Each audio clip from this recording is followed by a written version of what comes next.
Captain Alina Rios watched the living ships pour from the violet slipstream like a school of knives.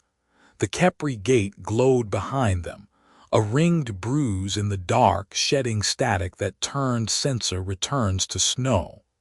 On her forward panes, the USV March Hare filled the void like an unfinished mountain, angular plates, honeycombed radiators, weapon blisters tracking in lazy arcs. 12 contacts, Lieutenant Marcus Adebayo said, voice even. Organic signatures, no reaction mass, metabolizing particle flux. They're painting us with bioluminescent code. Smile back, Rios said. Lights to cold gray, don't twitch. She could feel the ship's fusion stack through the soles of her boots, a distant animal breathing. 30 years of patrols had taught her that the first minute decided whether you were writing letters to families or a logbook entry no one read. On the auxiliary pane, comms specialist Hana Kim frowned. Captain, their emissions look ritualized. It might be intimidation theater. Then they brought a stage to the wrong neighborhood, Rios murmured. Weapons, Cassandra. The ship's combat AI answered with a warmth that never tipped into cheerfulness. All rail batteries green, coil temperatures nominal, lasers slaved, counter-bio lattice warmed.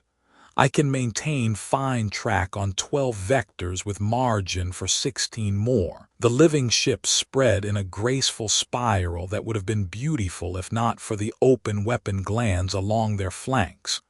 Their hulls pulsed in ripples of viridian and gold, patterns that any prey species would learn to fear.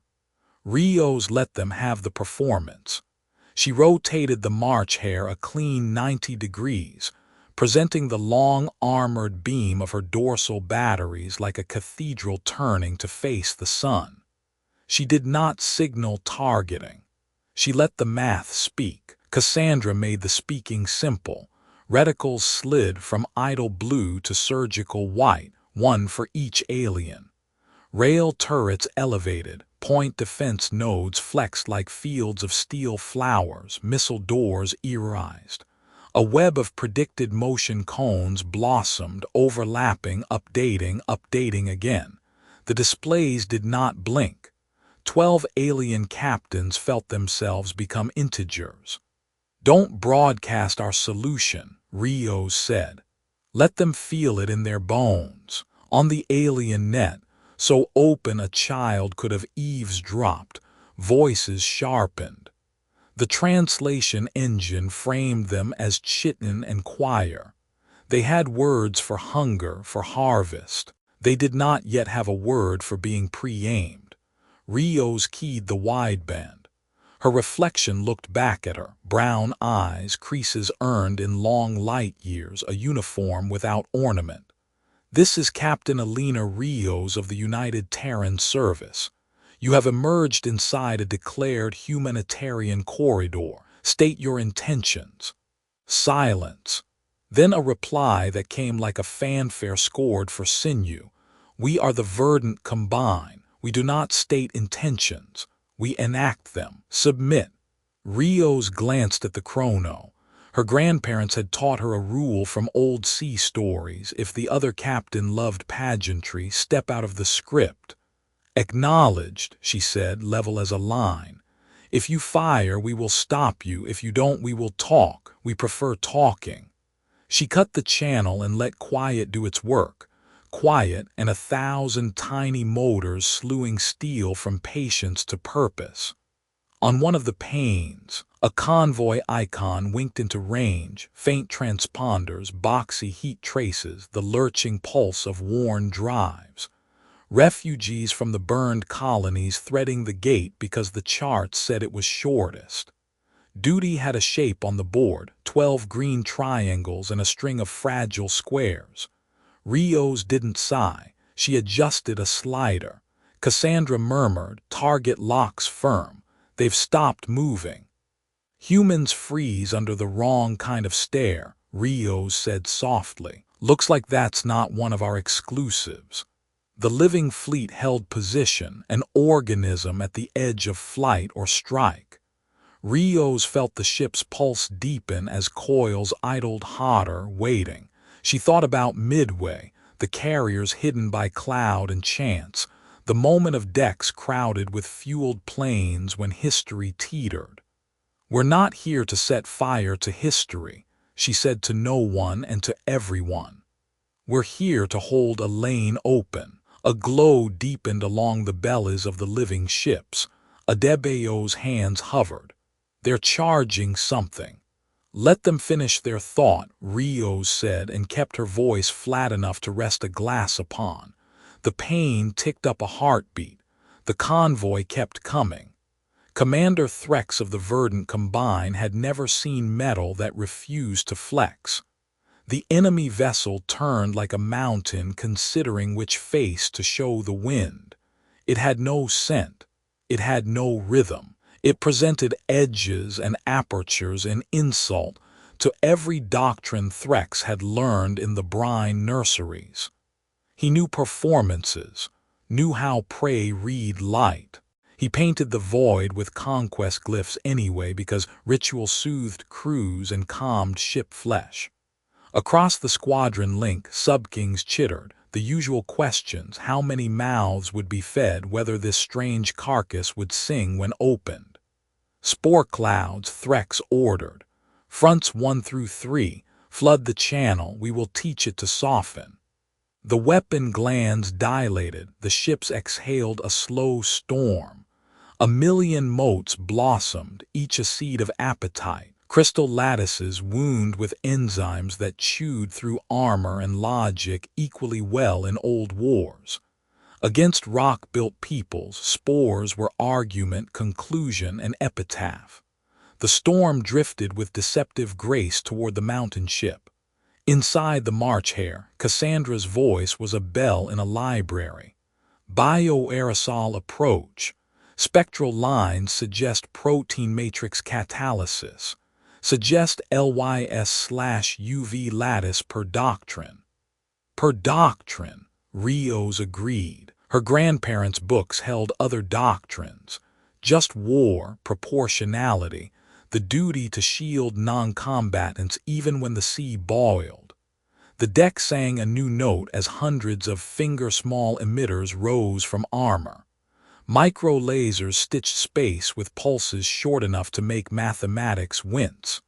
Between pulses, the ship vented a vaporized halo, a harmless salt mist that made coherent targets of incoherent clouds. On the panes, the approaching glow shredded like foam on rocks. Spectroscopy cascaded from red to ash. Adebayo whistled softly.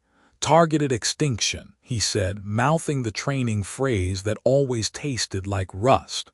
Hana Kim watched alien channels spike with disbelief. Threx watched his storm die. His inner symbiotes recoiled, trying to make sense of sensory input that declared the impossible carefully, methodically true. "Again," he said out of reflex, then heard the hollowness. "No," he corrected himself, and a hush fell across the subking net. He was not supposed to say no where ritual prescribed more. The mountain ship opened no mouths. It did not surge. It simply let Threx's squadron calculate and recalculate until the numbers refused to be flattered into courage. A voice cut across every channel with the confidence of someone who had won more arguments with time than with volume. "This is a humanitarian lane," it said. "You don't have to like that. You do have to live with it. Hold position and talk, or test us and learn physics again." Threx tasted the translation. The way it did not claim divinity, only competence. It was almost worse. In the nurseries, teachers had warned, beware peoples who speak of rules as if they build them every morning. He searched for advantage and found only one, the convoy sliding toward the gate's maelstrom. Prey that solved ethics with fewer words. New vector, a subking hissed and marked the refugee line with greed. A faint, Threx snapped, even as the truth whispered otherwise. He could not admit he considered it. He could not admit he calculated whether the mountain would choose saving over striking. He had studied histories the Combine kept half hidden. Dunkirk, an evacuation across knives and flame because civilians mattered even when success did not. Prey who made bridges out of boats were dangerous in patient ways. Commander, the sub-king pressed, permission to seize proof of dominion. Denied, Threx said, because some lines invited gods he did not wish to meet. The word cost him, and he felt the ship flesh flinch around his bones. He would need a victory to pay for that shame. He looked again at the mountain and thought of cutting stone with wetness. "Charge capacitive lances," he ordered. "Blind them, then we sift." On the march hare, Adebayo's eyebrows rose. "They're building charge in 3, no 5 organs, likely EMP analog." "Cassandra," Rios asked. "I will be bored," the AI replied in her most professional monotone. Field cages charged, Ferromesh ready, power buses looped and doubled. The living squadron brightened. The convoy neared the ring's teeth. Rios kept her hands still on the chair's worn arms and thought of stoic lectures she had disliked as a midshipman. Control what you can, treat the rest as weather. Weather could drown you if you forgot how to swim. "All stations," she said. "Weather coming." The first lance hit like a cathedral bell, felt more than heard, a pressure on teeth and old scars. Lights dipped, rose, held. Cassandra's voice never wavered. "Cage integrity 99.6. Redistributing. Advisory. Recommend we demonstrate capability without structural harm." "Minimal force," Rios agreed. Her eyes tracked the convoy's lead barge as it jittered along the gate's rim. The ship's hull was a patchwork of patched patches. Someone had painted flowers beside a hatch with a brush made from hair.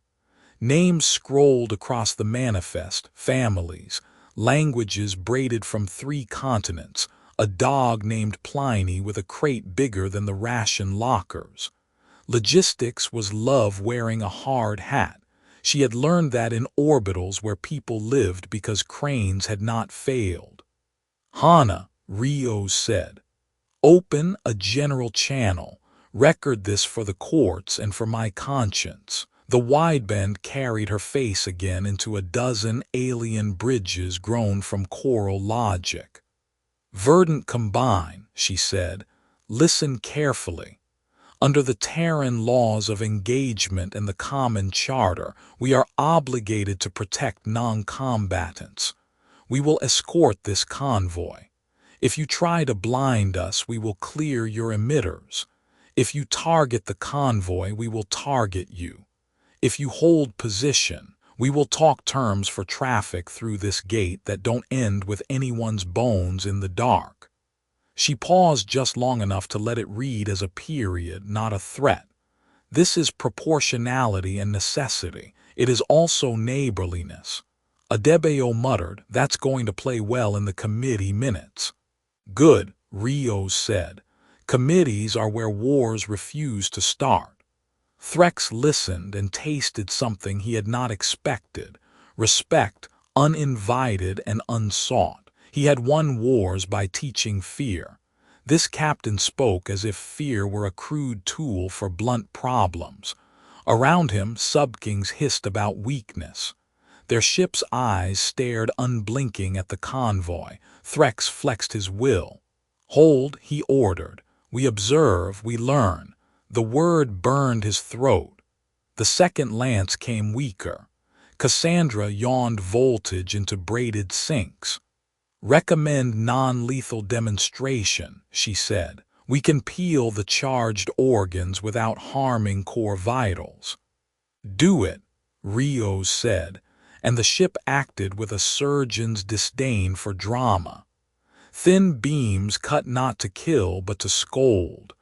Lines of heat across the alien's lance glands. turning mucus brilliance to dull, safe scar. On the panes, 5 icons dimmed from threat red to sulking amber. Hana's translation of alien channels became a chorus of shock and angry admiration. The convoy reached the gate's inner throat. The ring rumbled in spectra no ear had ever owned. Electromagnetic tides combed radiation like hair. Lead barge is drifting, Adebeo warned. They're short a compensator. Tractor, Rios asked. Range is ugly. She touched the armrest and felt a past instructor's hand on her wrist in memory. Don't make a habit of heroics, make a habit of planning so you won't need them. But planning found its limit at the edge of a glowing abyss. Cassandra, thread the auxiliary tug. 5 seconds on, then off, repeat. Whisper, not shout. Whispering, the AI said, and a pale gravitic hand reached from the March hare to the wounded barge. The barge's drift slowed, steadied, found center like a dancer finding balance after too long a spin. A tiny paw thumped a crate somewhere in that patched hull. Rios let out a breath she had not admitted she held. Human, Threx said on the open net before pride could stop him. You steadied prey inside a god mouth. Why? Because someone did it for us once, Rios said, and because it makes tomorrow livable. She could have said Dunkirk, could have invoked boats on an angry channel and men who rowed because there were children on the other shore. She let the ghosts keep their privacy. Verdant combine, here are my lane rules. She continued and pushed a packet.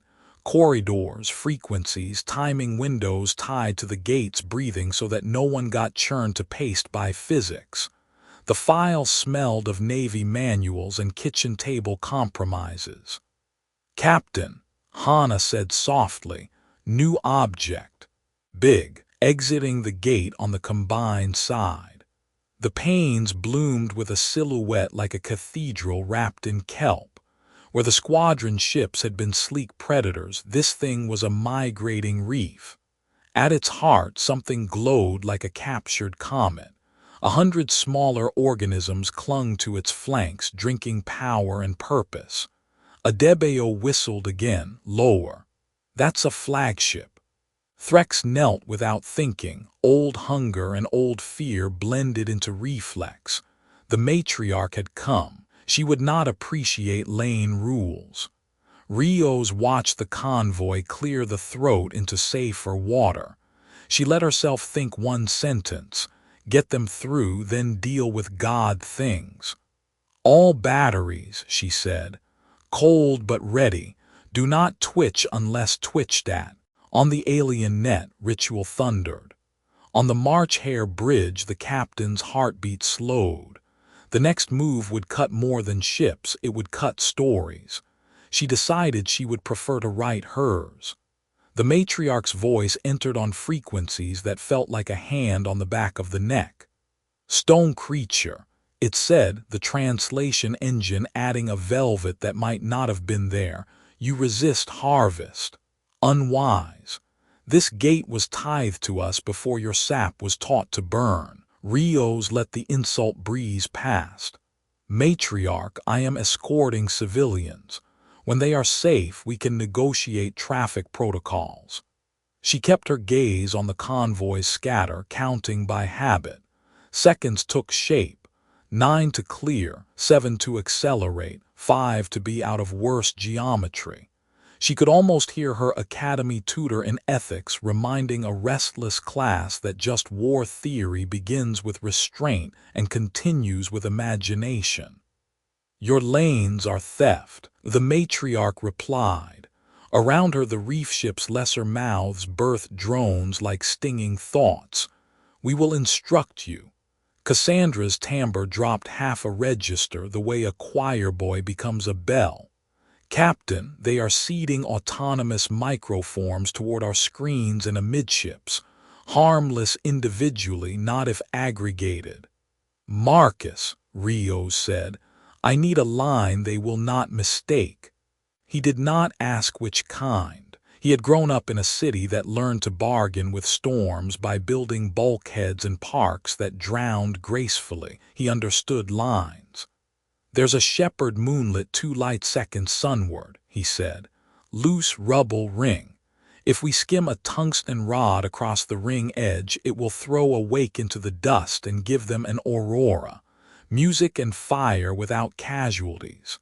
Rios nodded once. "Cassandra, compute a graze shot. Shock front visible. No fragmentation toward convoy or combine hulls. Publish trajectory to every channel before we fire." "Trajectory prepared," Cassandra said. "Publishing with safety envelope and legal citations." The net filled with numbers and warnings. Threx stared as the mountain ship declared not only that it would throw a spear, but exactly where the spear would go and why the gods should not be angry. He felt the matriarch's contempt gather like weather. He also felt, in the slow part of his mind, a reluctant admiration. Power that wrote its own rules in chalk and did not flinch when asked to show its work was a different kind of horror than gluttony. "Fire," Rios said. The March Hare plucked a tungsten note and laid it across the string of gravity. The rod kissed the ring's skin and turned dust and rock into a hymn. A wavefront raced, lit by friction and charged ice, a curtain of color that spilled like spilled dawn across the dark. The flagship's drones slowed, stunned by beauty they had not budgeted for. On a dozen combined bridges, crew stared despite training. Some raised hands as if to feel warmth through vacuum. "Demonstration complete," Cassandra reported. "All metrics within constraints, no debris cones intersecting traffic." Rios opened her channel a final time.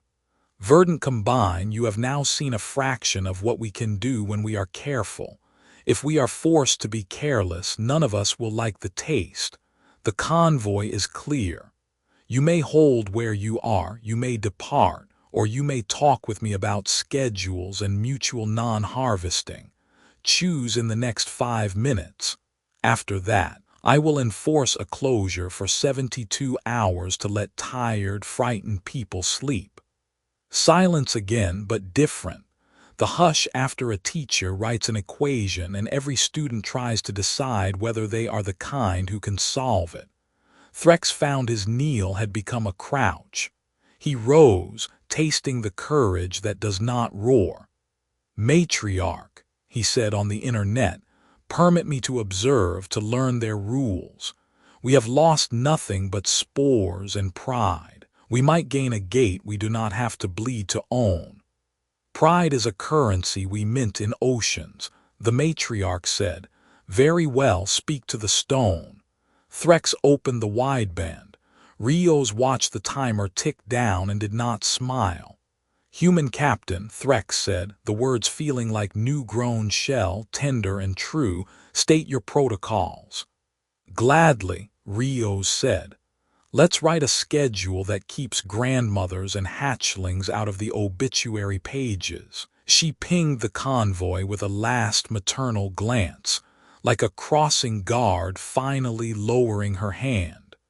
Then she leaned toward the future and began to bargain.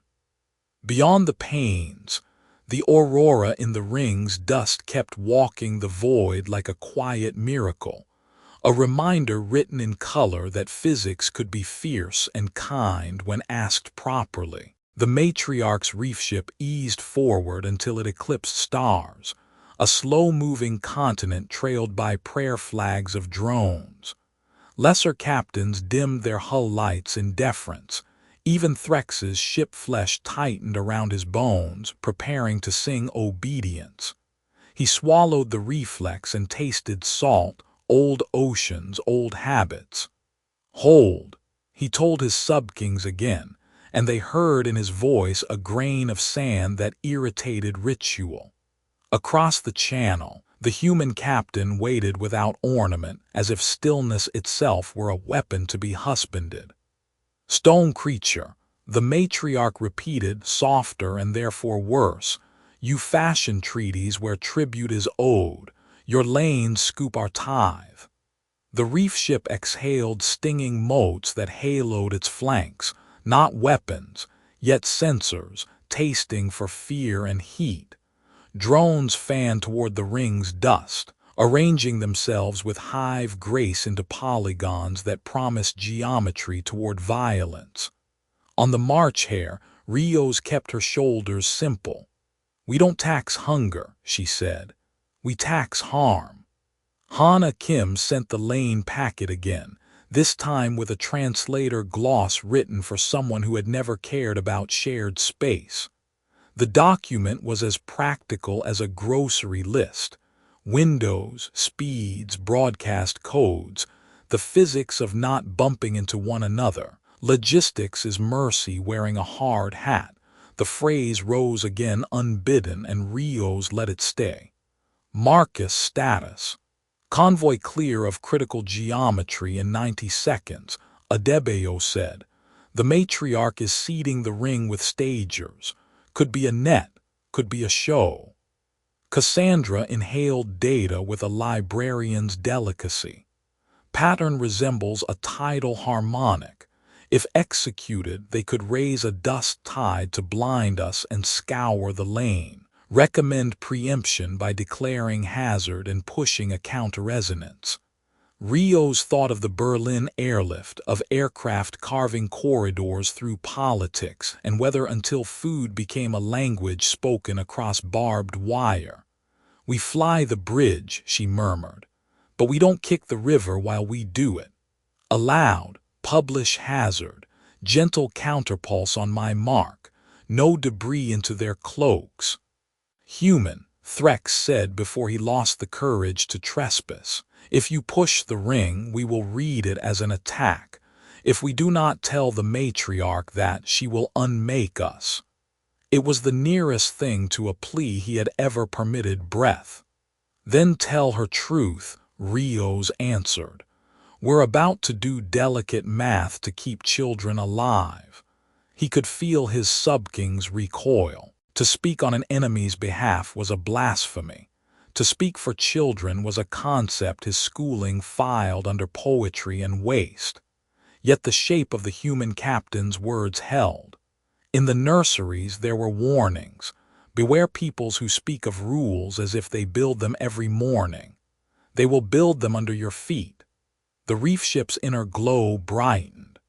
Subkings urged Threx to seize the stragglers, 2 slow barges laden with greenhouses and the kind of books that smell of cedar. The temptation hurt.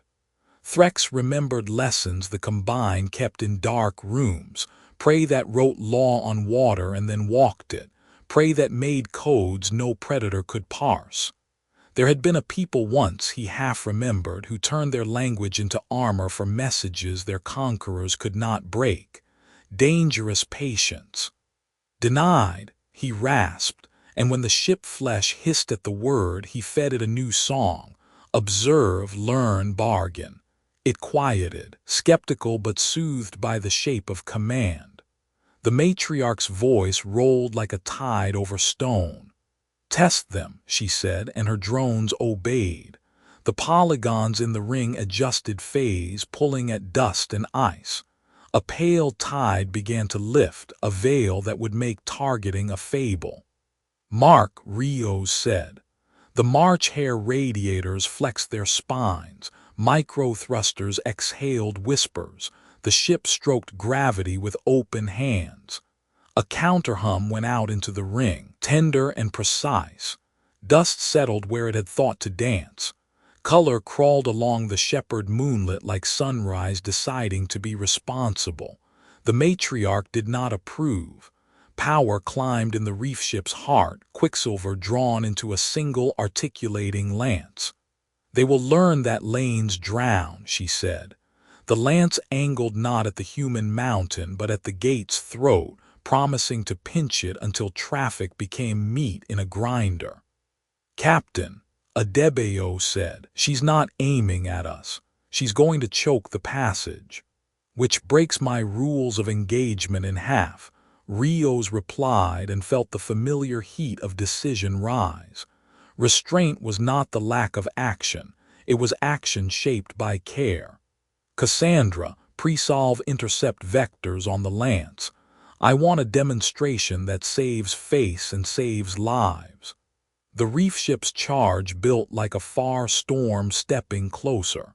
Threx's subkings began to sing harvest. The convoy's last barge drifted across the line, where safety begins to be arguable. Rios raised a hand she kept from shaking by a will honed on too many memorial services. On my count, she said, and the gate shuddered in a way it never had before. The gate's voice thickened, a cathedral pipe choked with ash. Graphs that had been patient became jittery, breath saw-bladed by interference. Unscheduled harmonic, Cassandra reported. Source blended matriarch's lance plus resonance in the gate's inner coils. If it proceeds, the throat will cavitate. Meaning, Rios asked, because plain speech is how you hold a room that would like to panic. Meaning, Cassandra said with a courtesy that did not conceal urgency, ships will be stretched where they should be translated. Refugees first. Combine internet, Hana cut in, is split. I'm hearing subkings call for harvest, others calling for proof. Threx's channel is Captain. He's broadcasting the lane packet to his own fleet with his name on it. On the alien side, Threx stood taller within the bones of his living deck. These are rules, he told his subkings. They are not praise tricks, they are mathematics and mercy. We can learn them or drown in them. He pushed the packet again with a signature that meant, if this fails, cut my carapace first. The matriarch's reply came like a cold tide. Your shell will indeed be cut if you persist. Rios recognized the tone. She had heard it in committee rooms where men called delay prudence while children coughed. Marcus, she said, outline me an option that keeps the gate from coughing up lungs. Run a standing wave backward, he said. Use our rail coils as a metronome, tap the ring with timed micro-impacts, bleed energy from her lance into the dust. It'll be like playing sandpipes, Captain. Dangerous and a little insulting to her engineering. Insult me, the matriarch said across the wideband as if she had heard, and I will instruct you with teeth. Power at her core crested toward release. Publish the plan, Rios ordered. To everyone, if we hide nothing, they'll have to decide in daylight. Hana's fingers danced. The March Hare proposal, math annotated with legal and moral notes, blossomed across all screens, including the reef ship's holy hollows. It was naked and therefore strong. Threx made the smallest bow he could craft without breaking. Matriarch, let us watch. If they lie, the lie will scorch them first. The reef ship's inner organs tightened around anger. You have forgotten hunger, she said. Very well. We will observe. For one count of 100. It was not a mercy, it was a dare. Cassandra, Rios said. Begin the sandpipes. Rail coils that had flung tungsten to right auroras now tapped grains with the tenderness of a street drummer coaxing music from plastic and pride. Impacts microns deep traced a pattern older than instruments, a lullaby in math. The rising tide of the matriarch's lance met the pattern, staggered, found itself bled into color instead of collision. The gate's throat cleared a fraction. A drone swarm peeled off the reef ship, tired of watching. They arrowed not at the March Hare but at the last refugee barge, the one with the painted flowers. PD grid left arc, Rios snapped. The grid woke into a garden of light. Most drones died to polite beams. Some died to flechets of tungsten dust made from spent rods. One got through, fast as a swallowed lie. It popped against the barge's flank and birthed a web that tried to freeze valves. "Contact on the barge," Adebayo reported. "Their chief is shouting about a dog crate. It's charming and not helpful." "Thread the tug again," Rios said, and then the bridge shook. Not from the matriarch, but from a smaller combined captain who had decided daring should be answered with theater. A capacitive lash cracked across the March Hare starboard plates and turned a patch of armor into brittle glitter. "Minor hull spallation," Cassandra said with admirable calm. "Also, Lieutenant Adebayo is bleeding and pretending he is not." "It's nothing," Marcus lied, pressing a cloth to his temple. "Permission to continue the count." "Granted," Rios said, and the ship kept playing sandpipes while damage crews ran. The matriarch's lance trembled between pride and physics. The reef ship's lesser mouths revved for a charge that would mean real casualties. "Captain," Hana whispered, "she's re-aiming, not the throat, us." Rios looked at the timer. 40 counts of the matriarch's patience remained. The convoy had 3 to safety. The March Hare had 1 good shot before the coils would need cooling. "Then we spend it," she said. "Cassandra, process the main gun for a grazing wake on the inner ring. We'll throw a wall in front of her without cutting anyone. If we misjudge, we salt everyone's eyes for a week and break 3 arrays." "Accepted," Cassandra said, and the ship's bones thrummed as if remembering every song they had ever sung. The matriarch's lance peaked. The March Hare coils hit their last green. Between them, a thin strip of fate waited to be written. "Fire," Rios said, and the word went out like a carpenter's tap before the saw bites. The main coil loosed a rod that kissed the ring again at a distance calculated to the eyelash. Dust rose where invited and refused where not, sculpted by magnetic fingers into a curtain dense enough to be a wall, thin enough to be a warning. The matriarch's lance struck that wall and spilled like sunset across surf, pretty and denied. "Wake holding," Cassandra reported. "Collateral within forecast. Caveat: micro-impacts are drifting toward our own starboard arrays." "Take the hit," Rios said. "I'd rather write repair tickets than letters home." The ship shuddered with a dignity that refused to be theatrics. Starboard Array 3 flickered, tried to swear, and went politely dark. Radiator Spindle 2 Pop Safety seems to vent heat as steam neon bright. Smell came through the ducts, hot metal, old dust, the kind of scent that says a machine has worked hard and will demand respect later. On a lower deck, Petty Officer laughed once and cried once and kept turning a wrench the size of an oar. Across the lane, the Painted Flowers barge made its window. The crate labeled Pliny slid an inch and stopped with offended canine dignity. A child somewhere on that ship decided to become a mechanic when she grew, because she had seen light make a wall.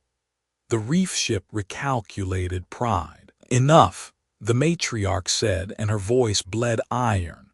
She fired not the great lance but a trickle of meaner drones, needles meant to slip under speeches.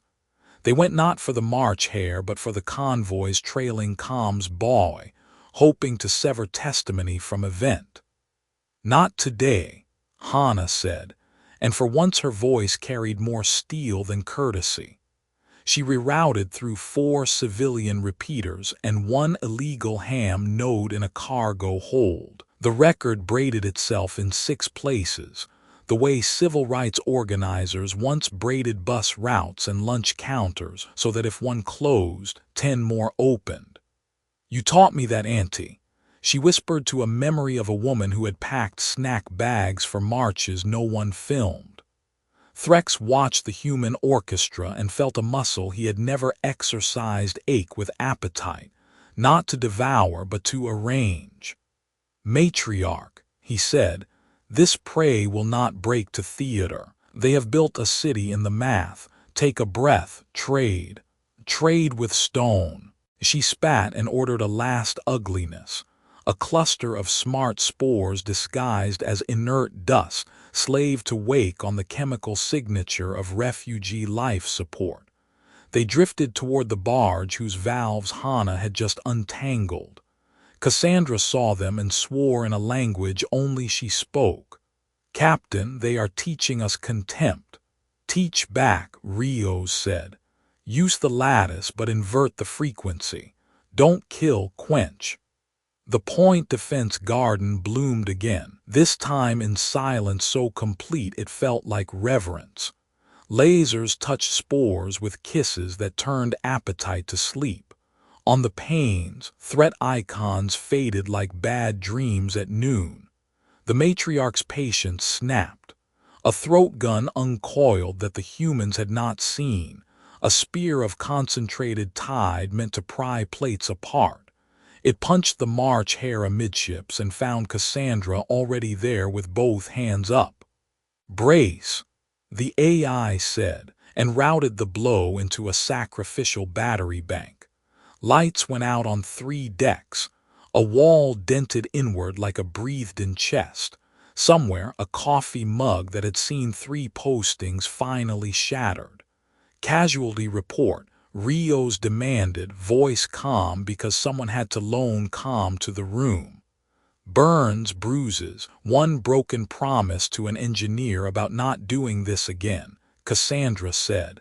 "No deaths." A beat. "Lieutenant Adebayo requires stitches. I can do embroidery." Later, Marcus said through gritted humor, "Captain, the flagship is spooling again. Recommend we." He didn't finish because Threx cut in on the wideband with a sound like a shell cracking. "Matriarch by the nurseries, desist. You are killing time we could spend learning. I will not feed you this lane." He reached behind him and did something no combined commander did. He ordered his ship flesh to lock 3 of its own weapon glands closed. The symbiote screamed, the deck heaved, subkings clawed at him. He held. Silence fell, shocked and huge. The reef ship's power stuttered.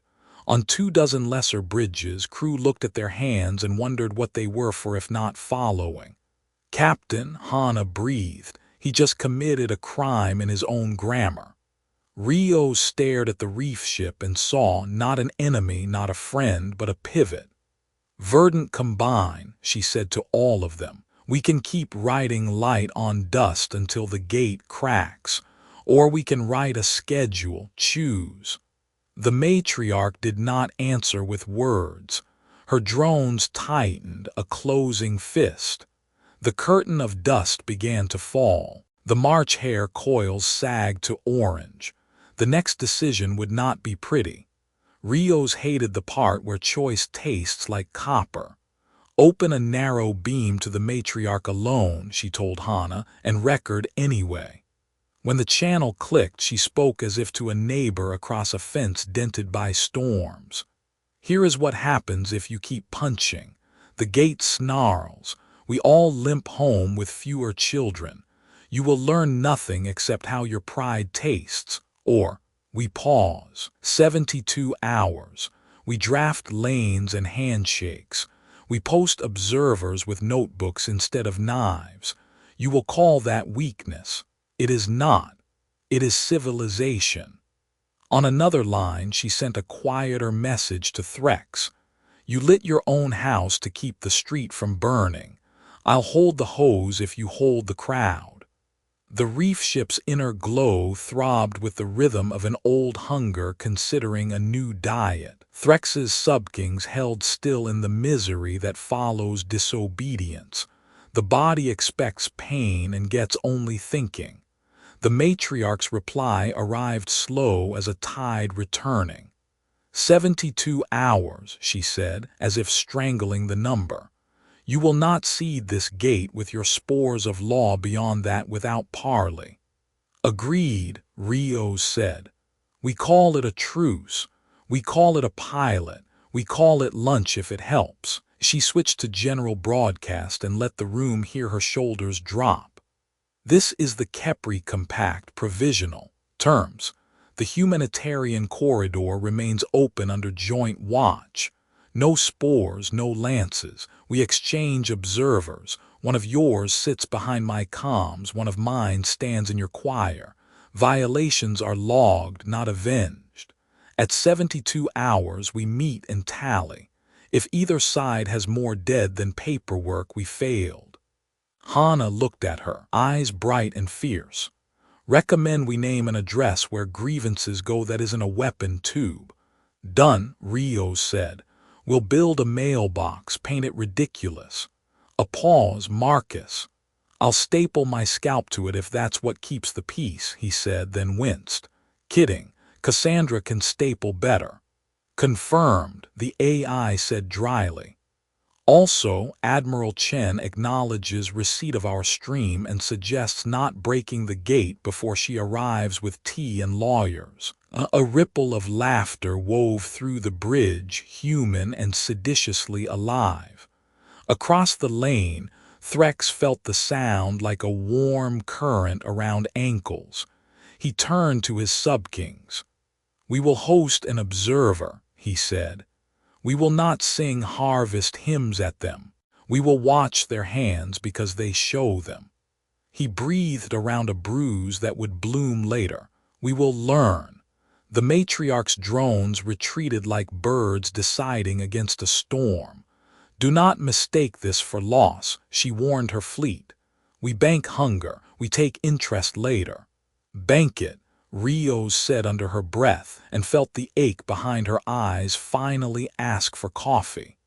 Repairs began in the comfortable chaos of a ship that had survived. Damage control teams wrote jokes on the whiteboards that hid scorched girders. Hana taught a combined courier how to fold a paper crane.